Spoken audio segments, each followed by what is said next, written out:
as Disney is currently retooling Star Wars to move away from the sequel trilogy as original trilogy characters flood into Galaxy's Edge, which is now finally drawing people, we are learning just exactly how bad it might have been. Damon Lindelof, J.J. Abrams' disciple himself and original writer for the Rey movie, is talking about what his vision for the film was, and man, oh man, it sounds an awful lot like you were going to be the villain. Let's talk about it today on That Park Place.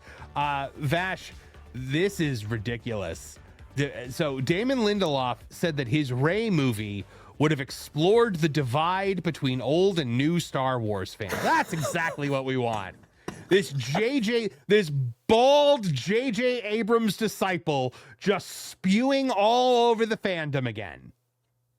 This very meta concept, this very contemporary concept. Let's go ahead and involve that into Star Wars, right? Yes. No, it used to be all mysticism and, Joseph Campbell. Do away with that. Let's go ahead and talk about the fandom. It's like, okay, what a choice. Hold on one second. I have to reshare the screen there because the audio wasn't going to come through, and I did want to play his comments clip on the podcast thing. Yeah. Because it's just insane. So again, guys, this is wild. Damon Lindelof, who is one of the writers on Lanterns currently. He is one of. So here's the thing, guys. You know, J.J. Abrams is atrocious hack. He had one decent Star Trek movie before torpedoing the franchise. Then he moved on to Star Wars like a plague of locusts, devoured the entirety of the Star Wars concept through the sequel trilogy. But here's the thing about JJ. From JJ, much like the very concept of sin in Final Fantasy X, smaller, lesser hacks fell off of him and have infected Hollywood. So the two guys currently just taking a machete to Tolkien's legacy over at Rings of Power, they're J.J. Abrams' disciples. Damon Lindelof is another J.J. Abrams disciple. So let's take a look at what was said here. Former Rey movie writer Damon Lindelof, one of many fired writers from this project, by the way, has finally revealed what his version of the film was going to be about. And reading between the lines, it sounds remarkably similar to the kind of toxic fandom discourse that many longtime Star Wars fans have grown exhausted by over the last decade. Let's take a look. And just to talk about the bantha in the room, I was fired off of a Star Wars movie. So asking me, they asked me, what do you think a Star Wars movie should be? And I said, here's what it should be. And they said, great, you're hired. And then 2 years later, I was fired. And so I was wrong, at least through that prism. But what we were attempting to do, my partner, Justin Brick Gibson and Raina McClendon and I, what we were attempting to do was to have this conversation in the movie, which is to say there is a force of nostalgia and there is a force of revision. And they are at odds with one another. And let's do. A force of nostalgia and a force of revision, and they are at odds with each other. Hold on, he's not done. Do the Protestant Reformation inside Star Wars. And, hold on, I have to go back because that. And they are at odds with one another. And let's do the Protestant Reformation inside Star Wars. The Protestant Reformation? What? That's what everyone's like, I really, really like Star Wars, but what it really needs is we need to reenact the Protestant Reformation within Star Wars. That's what it's got to be. Not good, man. That is. Oh, this guy is such a hack. Go ahead. And it didn't work. Sounds amazing. And so you kind of get. And the host is like, oh, it sounds amazing. No, it doesn't. Sounds like hackery. You have your cake and eat it too, but the conversation that the fandom is having without winking and looking at the audience, I'm sorry, without winking and looking at the audience? How is this anything but winking and looking at the audience? And that didn't feel necessarily that risky. And I may have been fired, not just because they seemed to like the premise. It was just. Oh, I'm sure they liked the premise. Anything that craps on Star Wars fans, Kathleen Kennedy was all about. The writing was really hard. It was slow, the tone, getting it right. Because writing movies is hard. Where it was inside of the canon, what its relationship was to episode 9. Is it starting a new trilogy? Is it all of those things? They're so massive. They're so big. It's to say this thing, it's the old sort of like tanker equation, which is you turn the wheel and it takes 5 minutes before it turns a little bit like this. And so I think that idea of like, we're looking for the center of Star Wars. And when episode 7 came out, we all knew what it was. It was Rey and it was Finn and it was Poe. And it was like all these, and then we were migrating back in Luke and Leia and Han and Chewie and all those guys. But we've got the sense that when this new trilogy was over, we were going to be launching with these new characters, and that was the center of Star Wars. So I've seen people like they're like, well, he didn't say what the narrative was going to be about old Star Wars versus new Star Wars. I'm like, yes. Let's just imagine what this script would have been. The J.J. Abrams disciple, who is giving a entire speech here on the very concept of old fans versus new fans. What side do you think he comes down on, Vash? Who do you think is going to end up being the villain of that story? Oh, well, it's probably going to be another Ryan Johnson if the kill the past if you have to kind of thing, right? I would imagine it would be that, because he goes on to say that Rey, Finn, and Poe were going to be the stars of that film. So one could presume that they were going to favor the revisionism versus the nostalgia. Yeah, you'd think, wouldn't you? Unbelievable, man. So I mean, look, the very idea of the Star Wars sequels has been incredibly divisive since The Last Jedi, right? So JJ played it completely safe, and so from what I'm hearing, from what these Mandalorian what these Mandalorian things are, reviews are saying right now, and I'm gonna just check Rotten Tomatoes real quick because I want to see what the Mandalorian and Grogu is. Right now, the Mandalorian and Grogu on Rotten Tomatoes is sitting at 61%. Which is, so it was at 60 earlier. It has been teetering from 60 to 61 as more reviews come in. But I mean, man, it is on the razor's edge of being rotten. It started out at 54%. Yeah, 54, 58, yeah. 58 was the lowest that I had seen it. But yeah, I'm not saying it wasn't 54. It probably was when it first started. It is crazy. Just the kind of, I thought for sure that the critics were going to glaze this because it's Disney, and they were going to glaze this because it's Star Wars, and they're not doing that. Because Star Wars, I've learned that there's two things they will do with Star Wars. It's either going to be a completely toothless, cowardly, retread, nostalgia bait movie put up there for popcorn and whatever, or it's going to take a baseball bat to George Lucas's entire lore and utterly destroy it. So it's either going to be The Force Awakens or it's going to be The Last Jedi. It's going to be Skeleton Crew or it's going to be The Acolyte. There's no in between. It's either we play it wildly safe or we reshape what the Force is. Absolutely. There's no question about that. Maybe that's why critics didn't actually appreciate this outing right here, because from what I can surmise from the multiple reviews I've read, Marvin, is that it didn't do either. It just kind of sat within its own universe, didn't really have any stakes involved, and just kind of had a series of adventures play out that a lot of people are saying is just a combination of 3 or 4 episodes of what was going to be season 4. That's kind of how it plays. And so maybe that's why the critics are kind of like, this is kind of nothing. Right. It doesn't necessarily rethink the universe. Obviously doesn't add its own kind of notch into it, right? Doesn't really carve out its own space. It just kind of lives in this universe. It doesn't really connect to anything more substantial. So, look, I mean, the reviews have been unbelievably harsh, Marvin. I mean, some of the most scathing reviews I've ever read for any Disney product ever. Connecting to this, I mean, read The Independent. Yeah. I think that the first line in that is, "Hey, can we just do away with Star Wars altogether? Yeah, stick a fork in it. Yeah, stick a fork in it. It's done."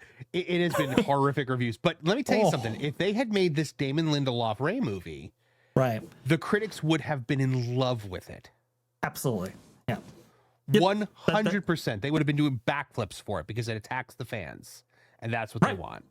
They love it when they attack the fans. Yep. I mean, look at The Last Jedi, right? A lot of critics, especially at the time, were just overwhelmingly praising that thing because it did take such a hard look at the established fandom, the established kind of norms, traditions, and so forth. It was kind of the ultimate subversion piece. So they really, really loved that. And so I could imagine that Damon Lindelof's script, like you said, would have been highly praised for having done that. And by the way, that was supposed to be the first movie before Mandalorian and Grogu. Mandalorian and Grogu was supposed to sit in the middle.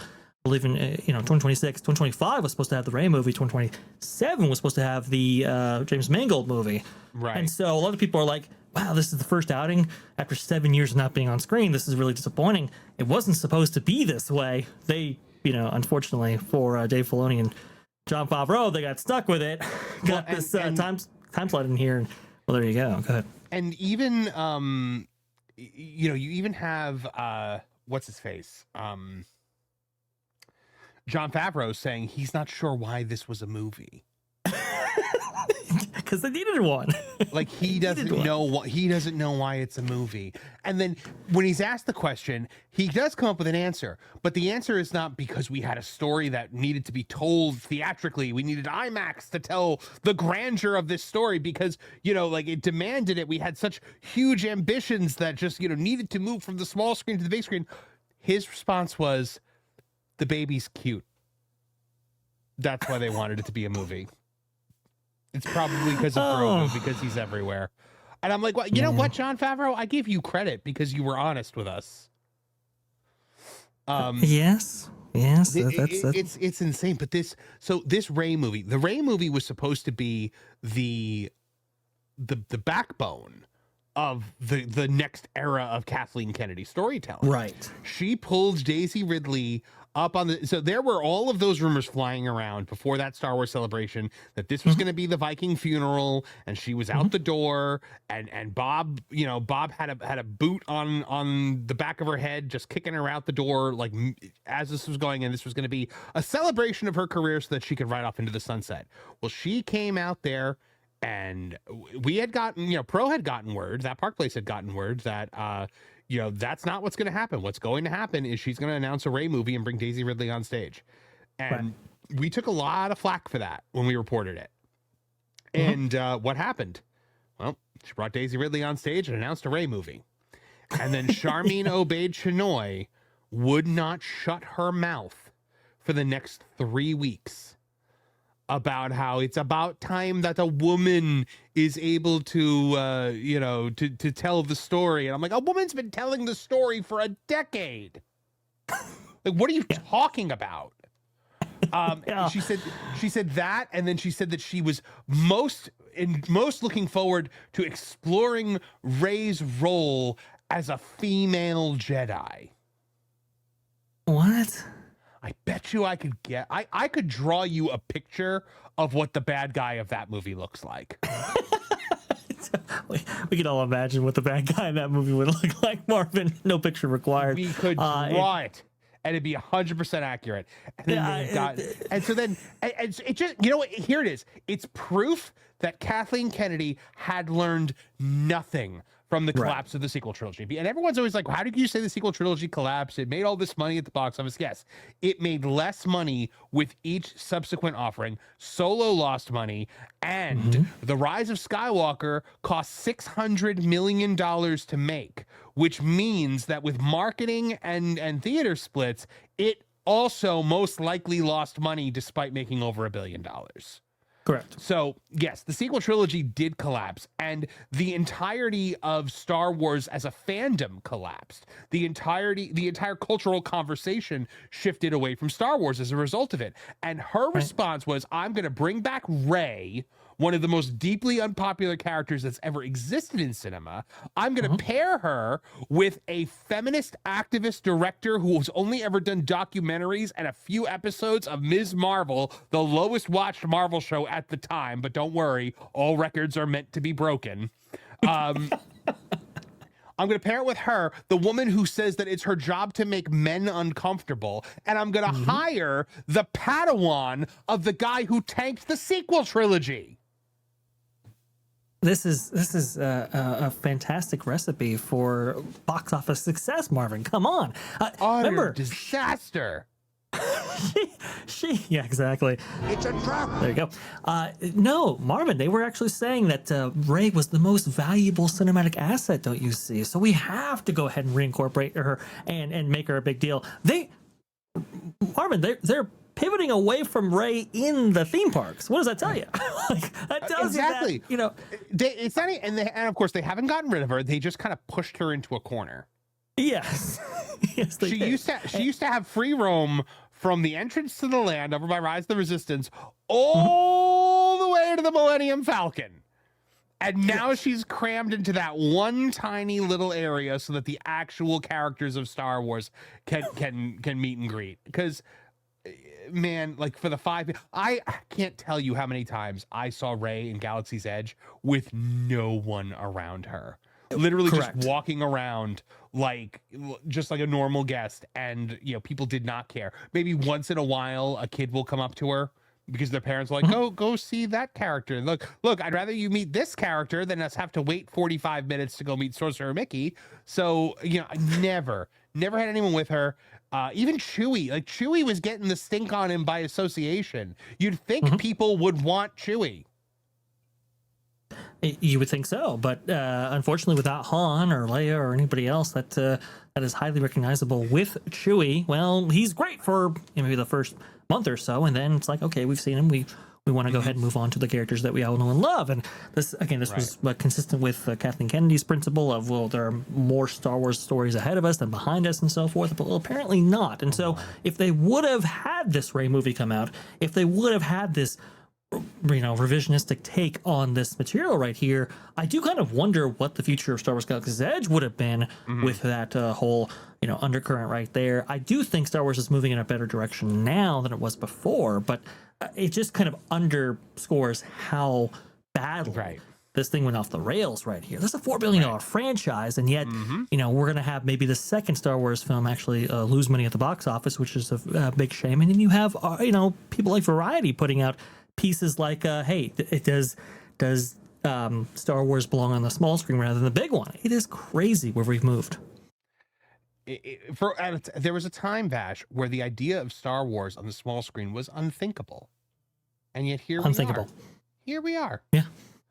And it's because of nonsense decisions by Kathleen Kennedy, by people like Damon Lindelof. It's nonsense. It's absolute nonsense. But we're gonna see what happens with the Mandalorian and Grogu coming up this weekend. I am seeing it on Thursday afternoon. So actually, that's tomorrow. I'm gonna see it tomorrow afternoon. Right after, so I'm going to be on the pro show tomorrow at noon, and then I'll be leaving around 1:30 to head out and see the movie. Then I'll have the M4 cast at 8, where I'll give some light thoughts. And then I'll be on pros. I'll be on the pro show at 10, where we will be giving full review of the movie. Cannot wait. Yep. So be there, guys, because it's going to be a wild, wild time. Thanks for watching That Park Plays News. For more information, consider checking out www.thatparkplace.com. And don't forget to subscribe, share, like, and send this out on your favorite social media accounts.